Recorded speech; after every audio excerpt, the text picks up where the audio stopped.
Of all the principles of Tai Chi, there is one that always seemed to me the most mysterious and the most counterintuitive. It is the first one Yang Chengfu taught us, Su Ling Ding Jin, which means empty, lively, pushing upward and energetic. We are told to hold the head erect, the spirit at the crown, but without using any tension or muscular force, because force blocks the Qi. In other words, you must have an empty, lively and natural intention. Without an empty, lively intention, pushing upward and full of energy, you cannot raise your spirit. And here is the riddle. How can an intention be empty?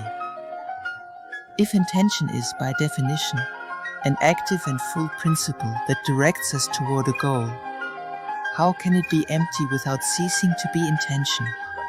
I found the answer to this in hexagram 11 of the I Ching, and this discovery changed my Tai Chi practice. Today, I want to share with you how hexagram 11, peace, hides the answer and teaches us authentic body alchemy.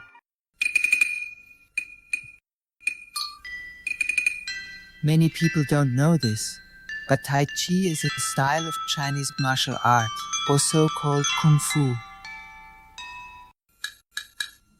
People usually associate Kung Fu with fast movements that require skill and muscular strength.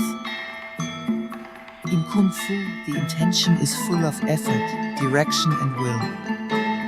However, this is mostly true in the external styles of Kung Fu, like the one I'm showing you here. Tai Chi is an internal style of Kung Fu, and here intention is of a different nature. Empty, lively, pushing upward and energetic indicates the very foundation of Tai Chi. The alignment of body and spirit must be sustained through an empty intention. If we use force and fill the neck with tension in Tai Chi, it's not correct.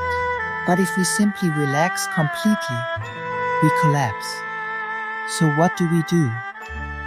This is where the I Ching comes in, and specifically 2 hexagrams that describe 2 very different states of being within your own body.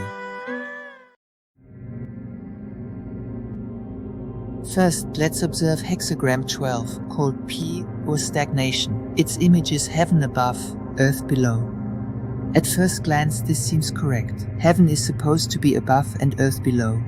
So why does this lead to stagnation? Because heaven is already high and tends to rise even higher, and earth is already low and tends to sink even further. So they separate. They don't communicate. The result is blocked flow and separation. In other words, stagnation. In the body, this means stiffness in the neck and shoulders, a mind that wanders in the head, and a heavy body below. It is the state of using force to hold yourself upright. Now let's observe hexagram 11, Tai, peace. The image is inverted, earth above, heaven below. It seems to be upside down. But the I Ching says this is the condition for true communication. Why? Because earth is heavy by nature and wants to descend. Heaven is light by nature and wants to ascend. When earth is placed above, it descends gently. When heaven is placed below, it ascends. They meet in the middle. They mix, they fertilize each other, and everything flourishes. This is peace, a dynamic and fertile union, not merely a static absence of conflict. And this is precisely where Yang Chengfu's first principle becomes a key to internal alchemy. Empty, lively, pushing upward and energetic. The crown of the head must be empty. That means you place earth, receptive and still, at the top. You don't tense your shoulders or neck. You relax your jaw and create a subtle space at the crown, like a valley open to the sky. That empty crown is the earth above of hexagram 11. By emptying the crown, the yang energy of the lower dantian naturally rises, without forcing. Like heaven from below, it rises lightly, straightening the spine without tension. The body becomes weightless, and the spirit awakens.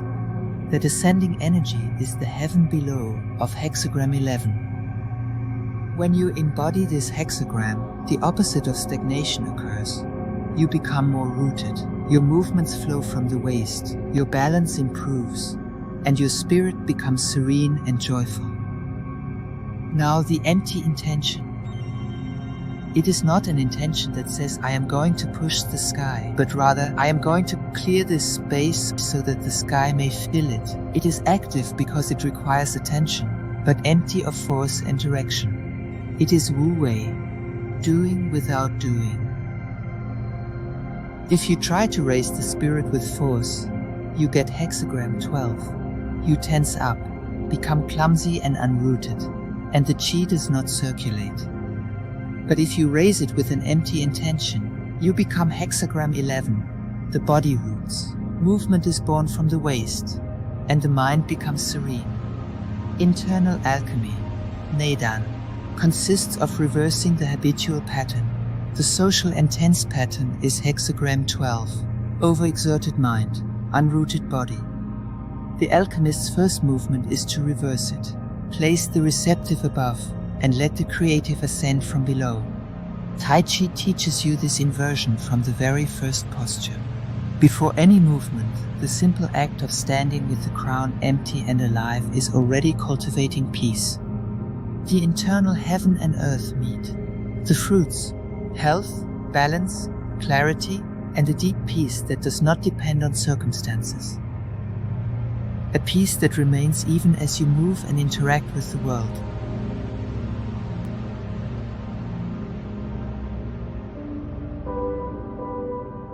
The next time you practice, ask yourself in every posture, am I embodying hexagram 12 or 11?